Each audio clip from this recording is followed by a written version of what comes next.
Tonight, the president asks Supreme Court to dismiss the appeal filed by the PDP and its presidential candidate Atiku Abubakar, challenging his victory at the election petition court, describes appeal as abusive. Nigerian Army launches fresh operation targeting rampaging gangs of kidnappers, bandits, and other criminals in Benue, Kogi, Nasarawa, and the FCT as troops neutralize 50 terrorists in parts of the country. And the federal government says AKK gas pipeline will be completed in the third quarter of next year, raising hope for the reviving of moribund industries across the country. On business news tonight, Nigeria's central bank lifts ban on 43 items restricted from accessing foreign exchange after 8 years as it prepares to boost intervention in the forex market. On sports news tonight, the Super Eagles of Nigeria to face host nation Côte d'Ivoire in next year's Africa Cup of Nations. From Abuja, the nation's capital, it's yet another change in EFCC leadership as the president appoints Ola Olukoyede to lead the commission in acting capacity pending his confirmation by the Senate. And in international news from London, Israel says the siege of Gaza will not end until Israeli hostages are released. And now that the election petition has effectively moved to the apex court, the president is asking for the dismissal of the appeal filed by the People's Democratic Party and its presidential candidate, Atiku Abubakar, challenging his victory, an appeal he says is abusive in nature. The president, in a 42-page brief of argument filed through his team of lawyers, led by Senior Advocate of Nigeria, Wale Olanipekun, argued that Mr. Abubakar and his party failed to prove all their allegations and submissions at the election petition court. President Bola Tinubu, who maintains that the court was correct in arriving at its verdict and affirming his election, urged the apex court to affirm the decision of the lower court and dismiss the appeal in its entirety. Mr. Abubakar and the PDP had filed a petition challenging the outcome of the February 25th presidential election, claiming, among other issues, that the election was marred with irregularities and substantial non-compliance with the Electoral Act. They also alleged that President Tinubu and his vice, Kashim Shettima, were not qualified to contest and did not win the election by the majority of lawful votes cast.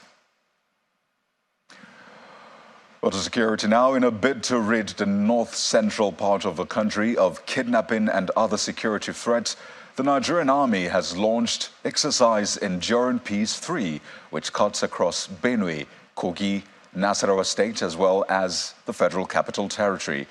Reading the riot act to criminals, the commander of 4 Special Forces Doma, Major General Hilary Nzan, says that the exercise, which will run from October to January 2024, will transform into a full-fledged military operation in the whole region.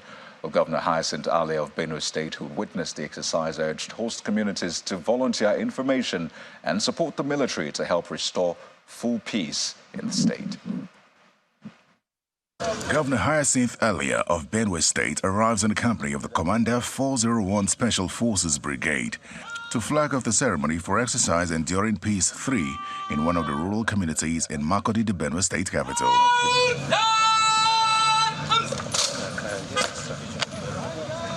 Troops are lined up and ready for combat exercise ahead of their deployments to Benue, Kogi, Nasarawa, and the Federal Capital Territory. The exercise is hinged upon the desire of the Commander for Special Forces Command to continuously improve the capabilities of the troops to cope with the emerging security threats. This is also in line with the Chief of Army Staff philosophy, which is to transform the Nigerian Army into a well-trained, equipped, and highly motivated force towards achieving our constitutional responsibility within a joint environment.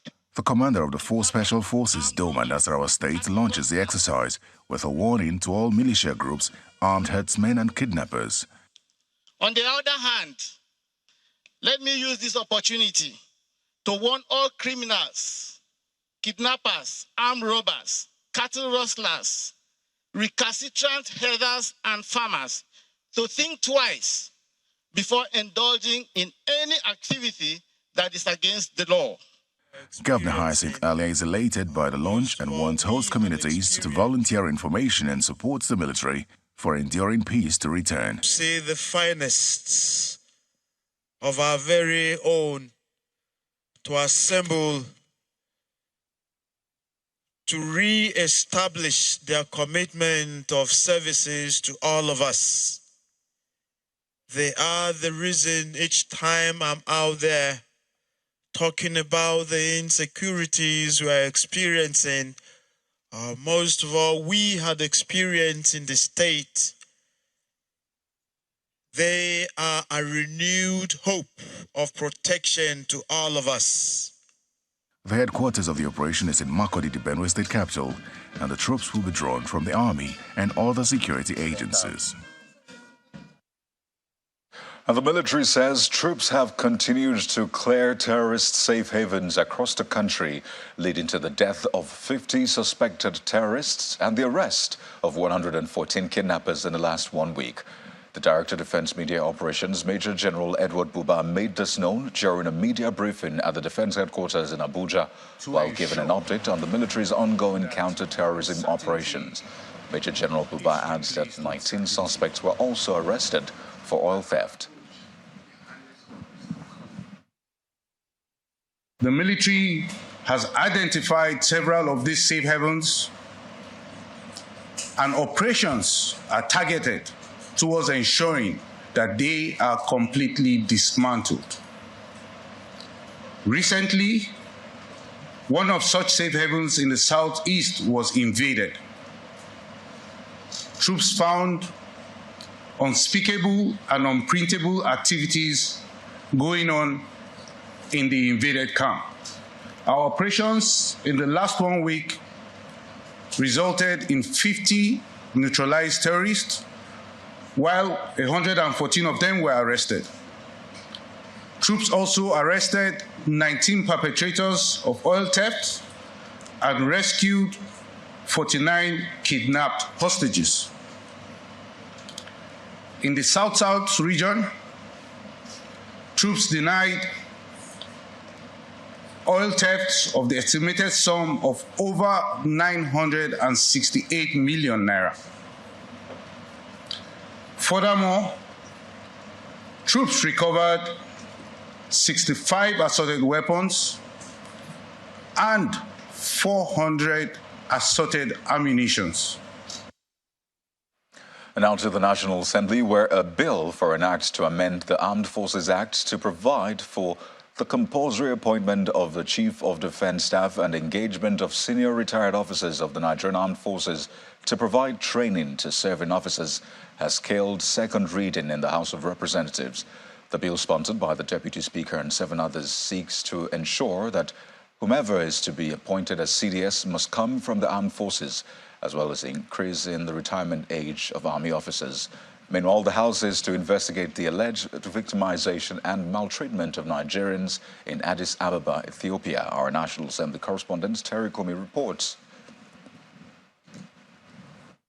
It's the final plenary session of the week in the lower chamber, as lawmakers resume after adjourning plenary on Wednesday in honor of a member who died after an illness. The House passes through second reading a consolidated bill to address the appointment of the Chief of Defense Staff and Service Chiefs, as well as increase the retirement age of military officers. Whoever is to be appointed to such offices must come from the file and ranks of this particular armed forces. It equally aims to increase the retirement age for Army officers, considering the amount of investment made into them, to 65 years, and of course 40 to 65 years and 40 years having been in the service.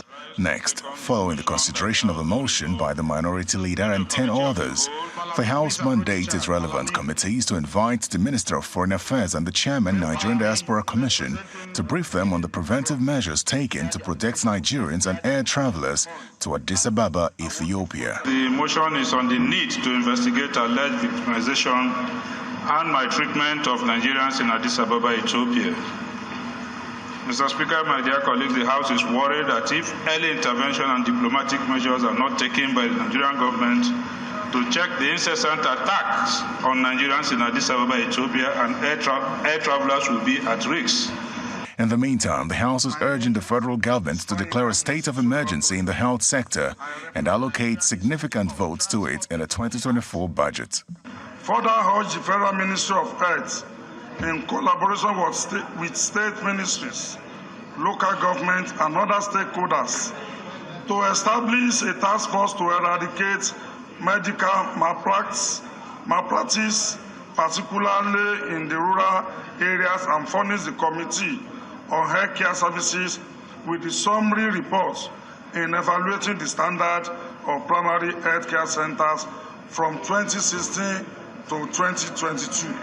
The lower chamber also urges the Ministry of Health to encourage states to resuscitate the comatose primary health care program at the grassroots level and provide qualitative and affordable health care. Terry Ikumi, Channels Television News. Also energy now. Vice President Kashim Shettima has assured business entities in Agbara Industrial Cluster of Ogun State of the federal government's commitment to guarantee steady, independent power supply.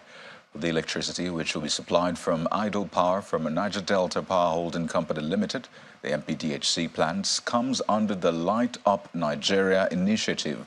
Well, the initiative is a strategic collaboration to take bilateral power to the end user.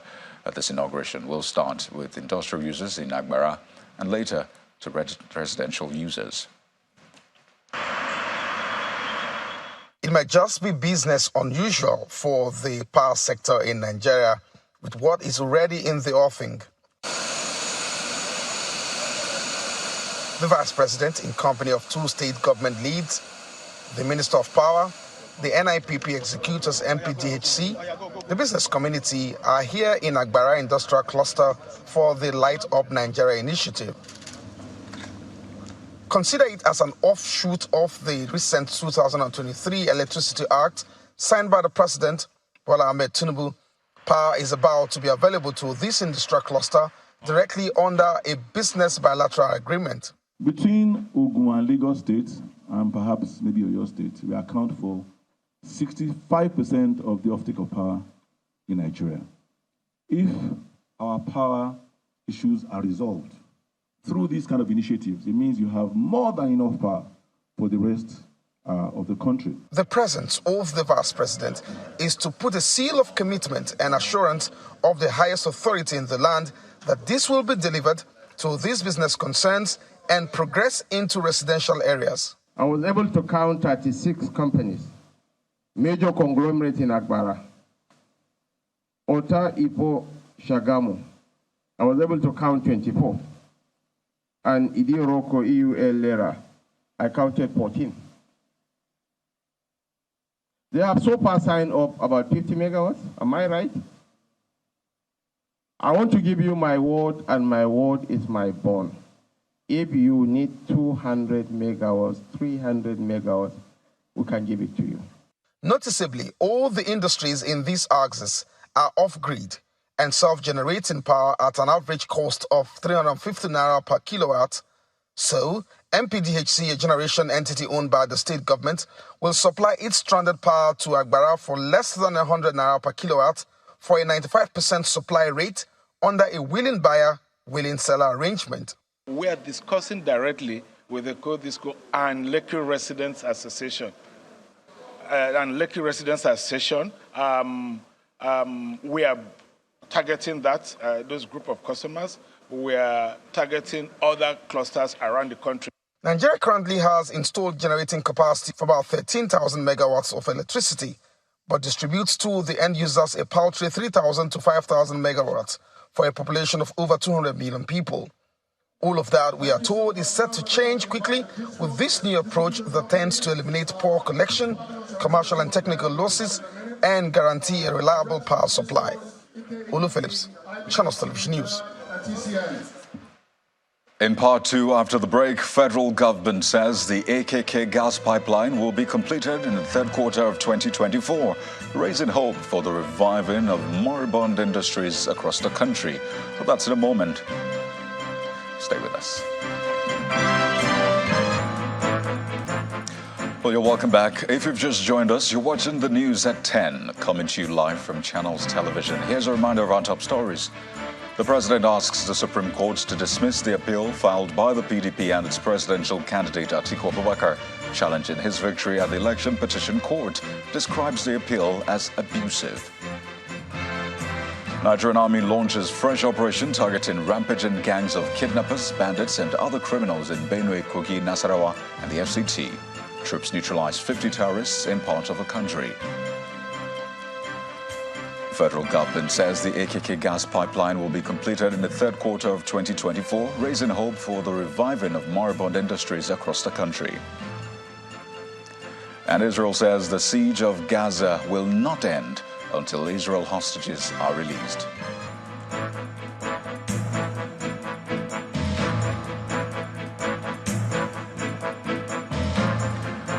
Operatives of the Nigerian Navy ship NNS Pathfinder have destroyed an illegal refining site in the creeks of Degema local government area of River State.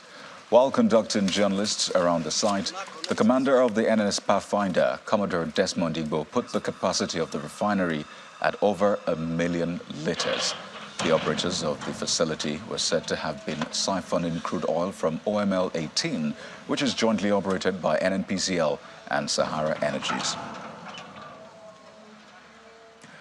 Well, the Minister of State for Petroleum Resources Gas, Mr. Ekperikwe, has assured Nigerians that the 614-kilometer Ajaokuta-Kaduna-Kano AKK gas pipeline will be ready by the third quarter of 2024. Mr. Ekpo, who was on a working tour of the project site alongside the management of the Nigerian National Petroleum Company Limited, expressed satisfaction with the progress and asked the contractors to ensure the delivery of the project on schedule. The AKK gas pipeline project, which will supply gas to Abuja, Kaduna and Kano, is also expected to improve domestic gas supply. Our correspondent, Stila Moyeni, reports.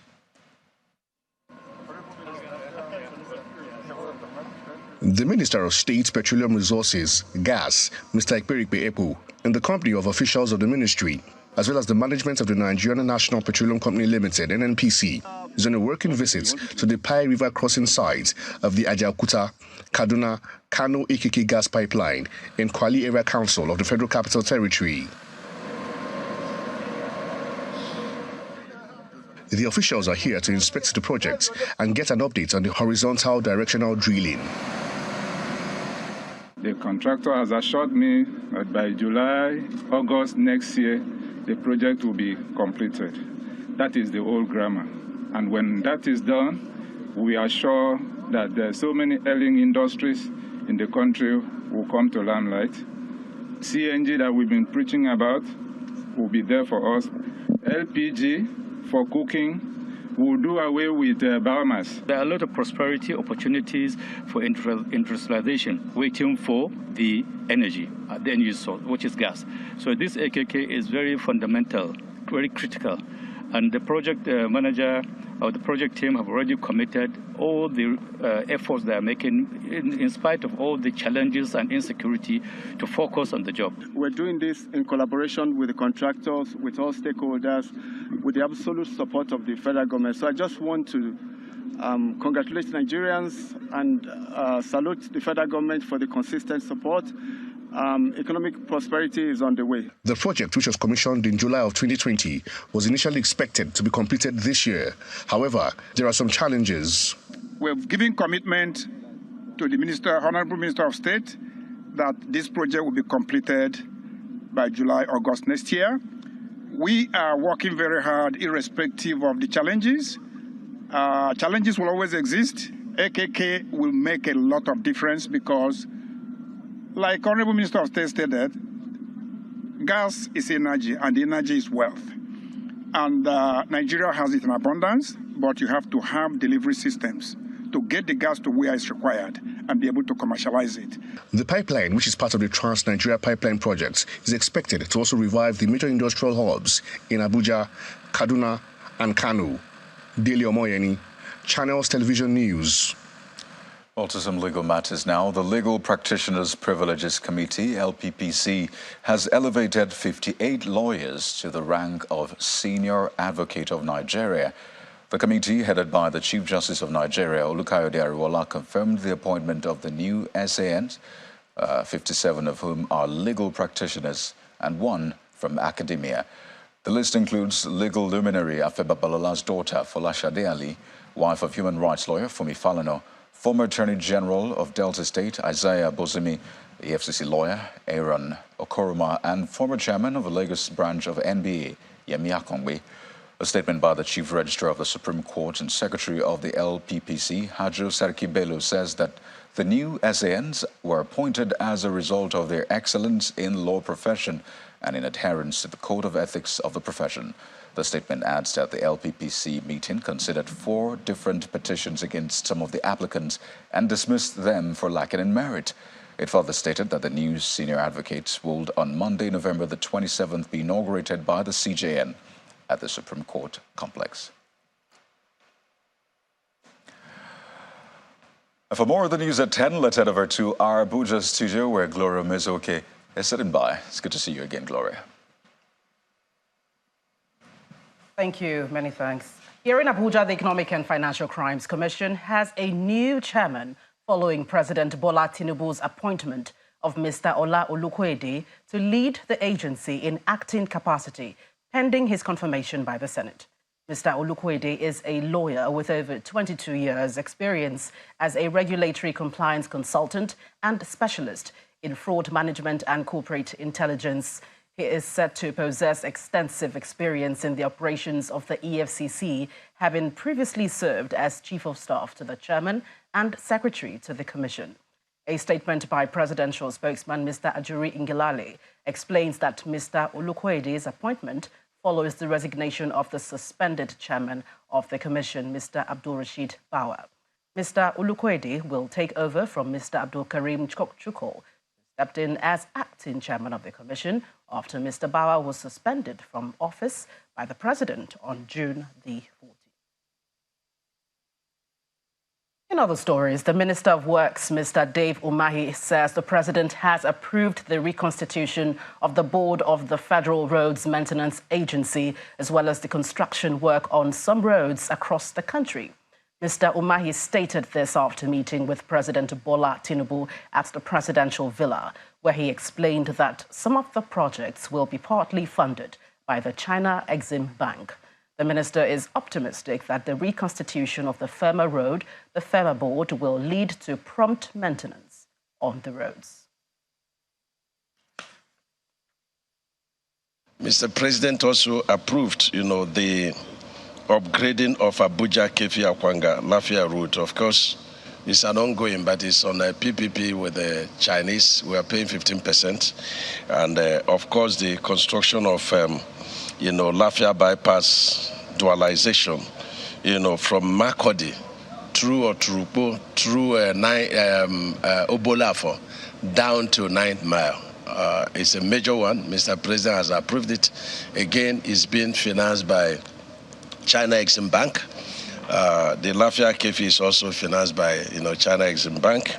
And then the construction of 7th Axia Route, Lekki Deep Sea Port, access in Lagos. We are the state government of Lagos is building the deep sea port, meaning that all the cargoes that cannot bet at the existing ports in Lagos can now come to that location.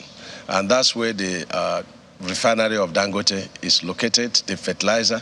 So that's what we have done today. Let me also announce that Mr. President approved the reconstitution of FEMA board. And this is very good for us so that work can now, get a little bit more serious with this FEMA in terms of very prompt maintenance of the road. Senator Ifeanyi Ubah, representing Anambra South Senatorial District, has defected from the Young Progressives Party, YPP, to the All Progressives Congress, APC. According to the letter read by the Senate President, Senator Godswill Akpabio, during brief plenary session today, the defection is owing to irreconcilable differences within the party. The letter, which does not explain the differences, further states that the decision is in the interest of his constituents.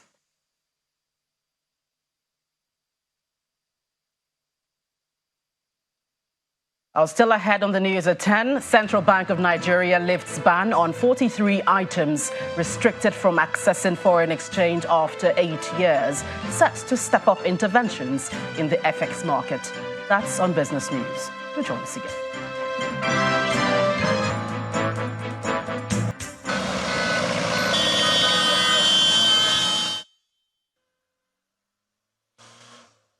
Well, there was some traffic jam along the Lagos-Ibadan Expressway today as a tanker loaded with diesel fell off very close to the Otedola Estate Bridge, spilling its content on the recently rehabilitated road. A combined team of security operatives as well as firefighters were on ground to ensure that the incident did not get out of control. Meanwhile, the Lagos State Commissioner for Transport, Mr. Oshiemi Oluwaseun, says the state government is working with truck owners to ensure that their vehicles are roadworthy in order to avoid incessant accidents on the highway. Well, we all know how our truck drivers are. They don't comply to laws. Even their vehicles are not really road fit. So what we have done, we are presently working with their loading bays, the companies they load from, and we're trying to, and you have told them that they should ensure that those trucks are fit to be on the road. We are working with them so that we don't even encourage them to get on these roads so much that would have accidents on the road. We are trying to resolve all of that, but it's a going concern and it's being worked on. Well, I'm going to advise our people, the populace, when we have accidents like this, it is not advisable for our people to get onto that place and start scooping. Thank God today's zone was diesel. If it was petrol, we'll probably be talking another story today. So I'm going to advise our populace, when we have accidents, that we should avoid those places. God forbid, anything could have happened. We had to practically chase them out of that place. Thank God our fire service people came on time and they've done all the necessary things that we can do to avert any form of danger or fire. But I'll say, let's be careful. Let's get too greedy. Let's ensure that safety is key. So avoid when you have accidents like this. It can only lead to nothing but chaos. It has come to our attention that a fraudulent account involved in the promotion of unverified medical claims and product has doctored visuals from Channels Television and is using same as well as Channels' identity to gain some form of credibility.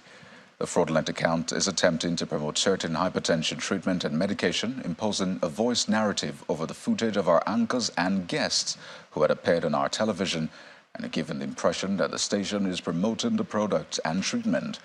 We would like to state emphatically that Channels Television does not sell, deal, or endorse any medical product, equipment, or medication. Digital disinformation is an existential threat. So as a responsible media organization, Channels Television carried out some sweeps on our digital platforms. Unfortunately, we discovered several attempts to illegally use our brand's credibility in an attempt to give credibility to fraudulent activities using deepfake videos. Deepfake is a deep learning biomachines technology which is a type of artificial intelligence by altering individuals' facial or vocal expressions.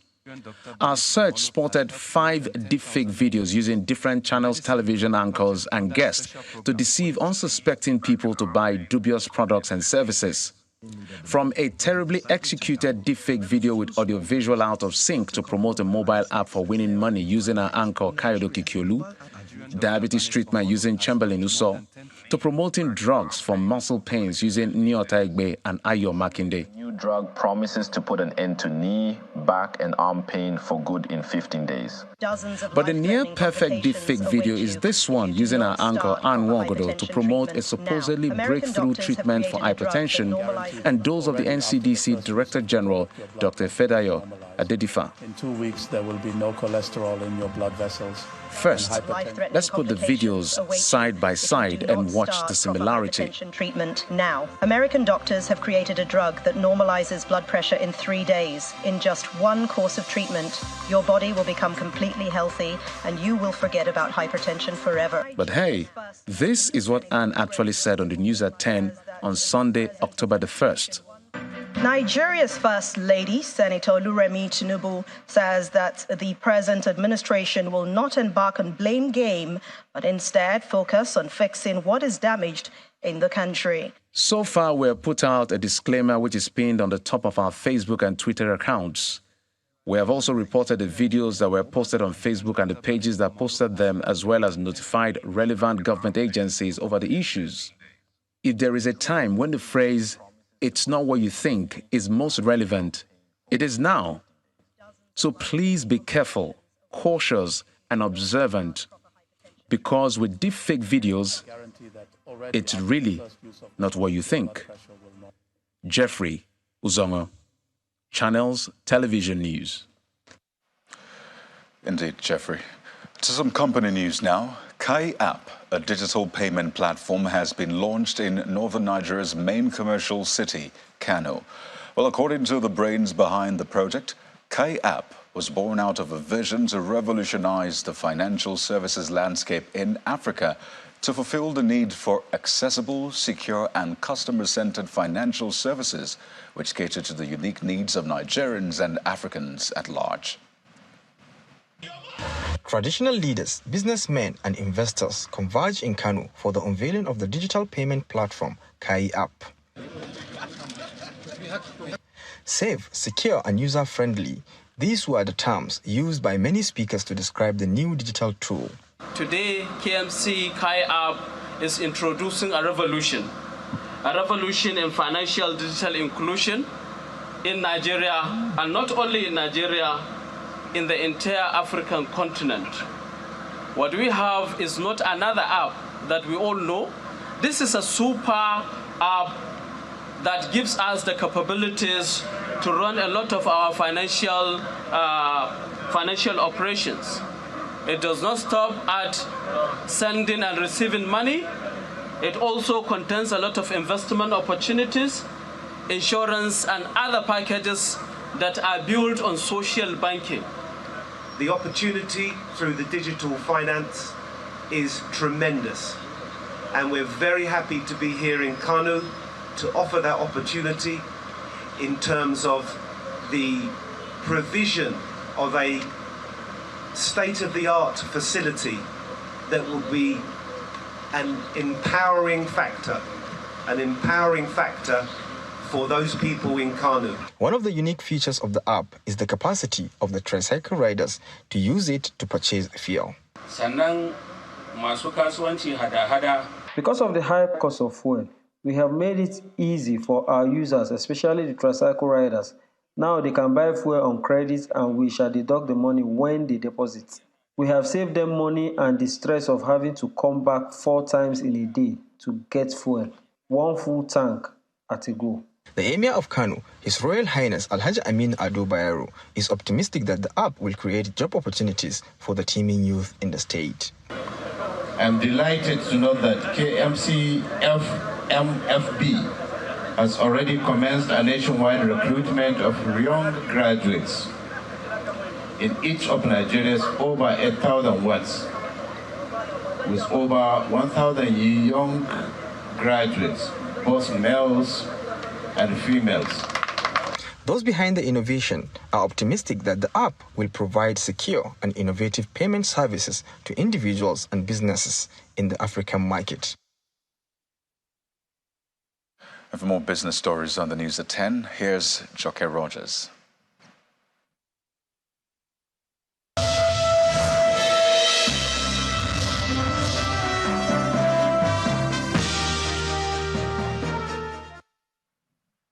Thanks, Kayode. Welcome to Business News. Well, after 8 years, Nigeria's central bank has finally lifted the restriction it placed on imports of 43 items from accessing foreign exchange. In a statement released today, the bank regulator clarified that it has now authorized these items, which were barred in 2015, to access forex for purchase within the Nigerian foreign exchange market. Some of the financial markets regulator also meant some of the items in the list include rice, cement, poultry, textile products, soaps and cosmetics. The full list can be found on our website, channelstv.com. The financial markets regulator also mentioned that it will boost liquidity in the domestic forex market by intervening from time to time as part of its efforts to ensure price stability. Meanwhile, the CBN says it will continue to promote orderly conduct by all participants in the forex market and ensure that market forces determine exchange rates on a willing buyer and seller principle. Meanwhile, the Center for the Promotion of Private Enterprises has commended the CBN's decision to discontinue its forex restriction policy. CEO of the economic think tank firm, Ms. Dr. Muda Yusuf, says the exclusion of the 43 items was one of the several drivers of distortions in the forex market, as it also contributed to the persistent divergence in rates between the official window and the parallel market. Dr. Yusuf asked the CBN to avoid market suppression tendencies, especially outside the investors and exporters window, and called for removal of all policy impediments to forex inflows. The Nigeria LNG Limited has called for urgent action to secure gains from gas investments in the country amid the quest for clean energy. In a statement released today, the Managing Director and Chief Executive Officer of the NLNG, Dr. Philip Mshabila, says the country must be deliberate in its desire to take opportunities offered by the energy transition in order to harvest the gains from gas. He made this known during the visit by the Minister of State for Petroleum Resources, Ekwerikwe Ekpo, to the NLNG plant on Bonny Island, Rivers State. Dr. Mshembila explained that the biggest challenge the NLNG has today is feed gas supply, as it poses a threat not only to its existing operations, but also to the company's expansion plans. According to him, the main issue behind the challenge is crude oil theft, which affects associated gas supply, with trains 1 to 6 currently operating at roughly half their potential capacity. The NLNG boss also says that the company is aspiring to bring in Train 8, but that work is being threatened at the feed gas required for such a project can only come from deep water gas, terms for which must be first addressed. And the private sector needs to rise up to the challenge of sourcing long-term financing from the capital market to fund the provision of infrastructure in the West African sub-region. This is coming from the Director General of the Securities and Exchange Commission, Dr. Lamido Yuguda, who addressed a pre-event press briefing on the forthcoming West Africa Capital Market Conference, which is set to hold in Lagos on October 25 to 26. The SEC boss says there's a growing need to adopt innovative financing mechanisms and sustainable financing options to mobilize the desired funds to meet the region's critical infrastructure needs. And from there, we head to the local stock market, which sustained gains recorded in midweek trading session. Here's Laddie Williams with more.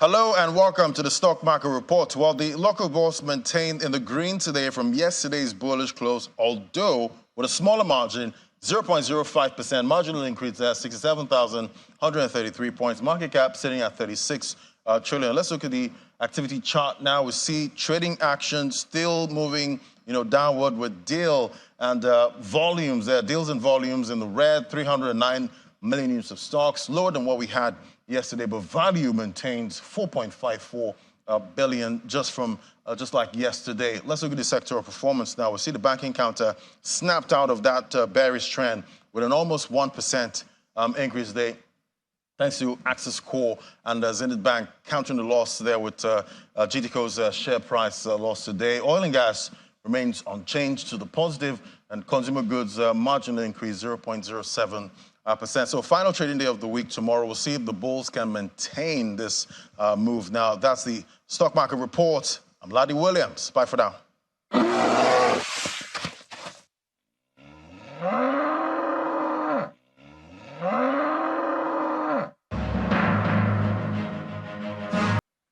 That's business news on the news at 10. Coyote, back to you. Well, thank you, Joke. Palestinian President Mahmoud Abbas has called for an immediate end to the comprehensive aggression against his people.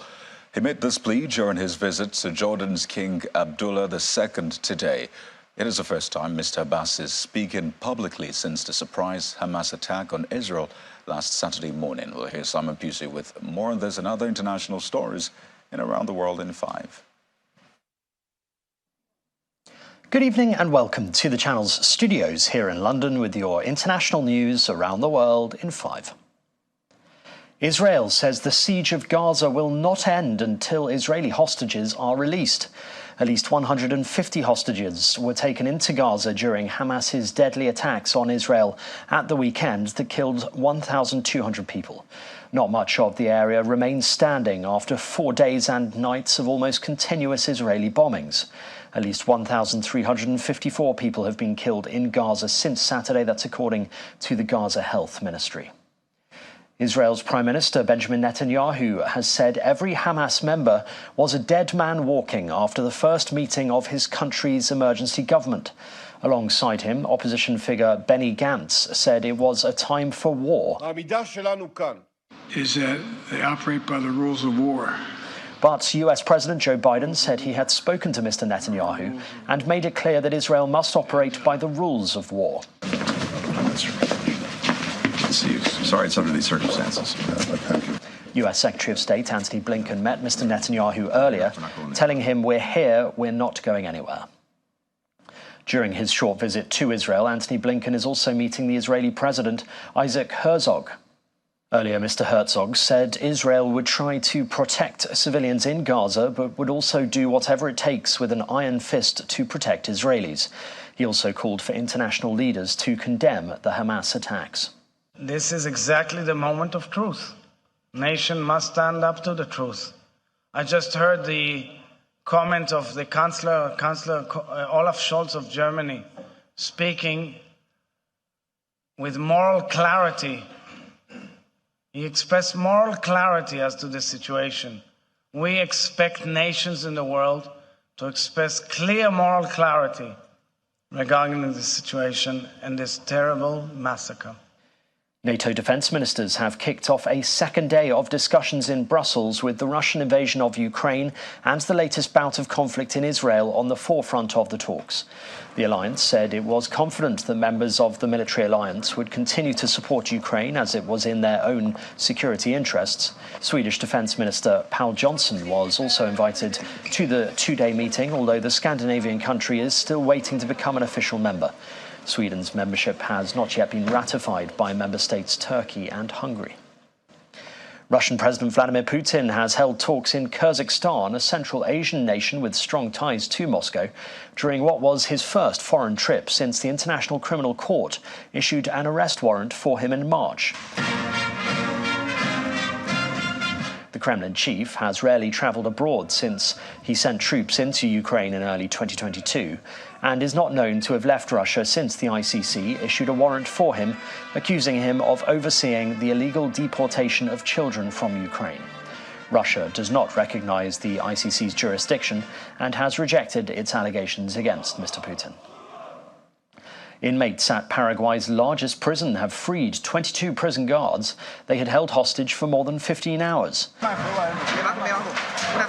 They had seized the guards during a riot at the Tacumbu jail in the capital Asuncion.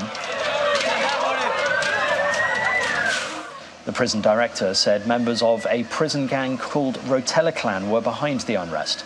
The riot erupted days after Paraguay's justice minister had announced that he wanted to wrestle control of the prison from the Rotella clan. And the New Zealand Labour Party leader Chris Hipkins has cast his ballot in Auckland just 2 days out from the country's general election. Which one? This one here? It doesn't have a number on it. Okay. This way, Chris. This way, Chris. Well, hang on. I'll do this side first.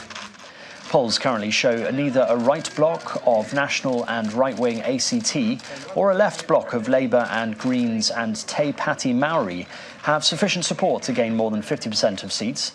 The poll indicates that New Zealand First will hold the balance of power. New Zealand elects lawmakers using a mixed member proportional system that has made coalitions the norm since it was introduced in 1996. And that's your international news around the world in 5. Now back to the Channel studios in Lagos.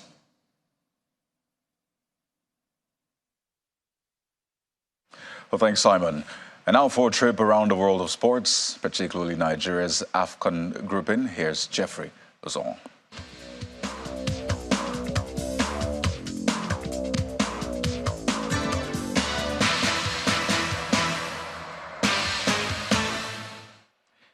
Thanks, Kayode. It's official now. 3 times African champions, the Super Eagles of Nigeria, have been drawn in Group A of the 2023 Africa Cup of Nations, in a group that in the draws that were concluded about an hour ago in Abidjan, Cote d'Ivoire. As you can see from the screen, Cote d'Ivoire, Nigeria, Equatorial Guinea, and of course Guinea-Bissau. And everybody's going to be looking out for these 2 nations, because Nigeria and Cote d'Ivoire is going to be a game of pride and a game of just increasing the number of trophies they won. Nigeria is trying to go for the 4th one. Of course, Cote d'Ivoire is also chasing their own title.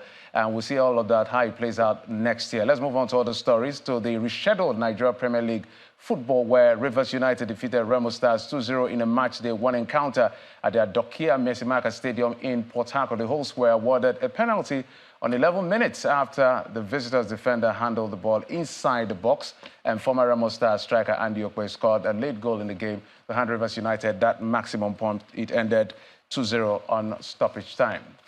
Now, the International Olympic Committee says the Russian Olympic Committee, ROC, has been banned with immediate effect for recognizing regional organizations from 4 territories annexed from Ukraine.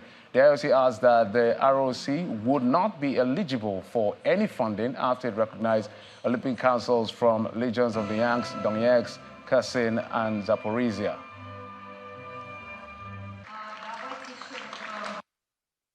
The suspension has the following consequences.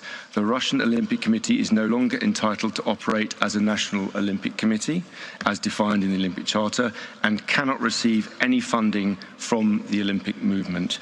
And part B of number 2 is, as stated in the IOC's position and recommendations of the 28th of March 2023, which remain fully in place, the IOC reserves the right to decide about the participation of individual neutral athletes with a Russian passport in the Olympic Games Paris 2024 and the Olympic Winter Games Milano Cortina 2026 at the appropriate time.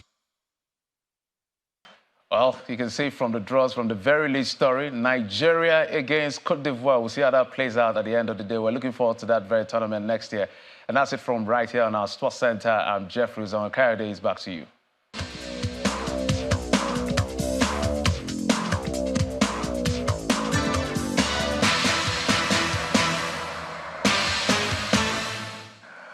Well, thanks, Jeffrey. We're definitely looking forward to the AFCON. But now the main news again. President Bola Tinubu today asked the Supreme Court to dismiss the appeal filed by the PDP and its presidential candidate Atiku Abubakar, challenging his victory at the election petition court. The president described the appeal as abusive. The Nigerian army has launched fresh operation targeting rampaging gangs of kidnappers, bandits and other criminals in Benue, Kogi, Nasarawa and the nation's capital FCT, just as troops neutralized 50 terrorists in parts of the country.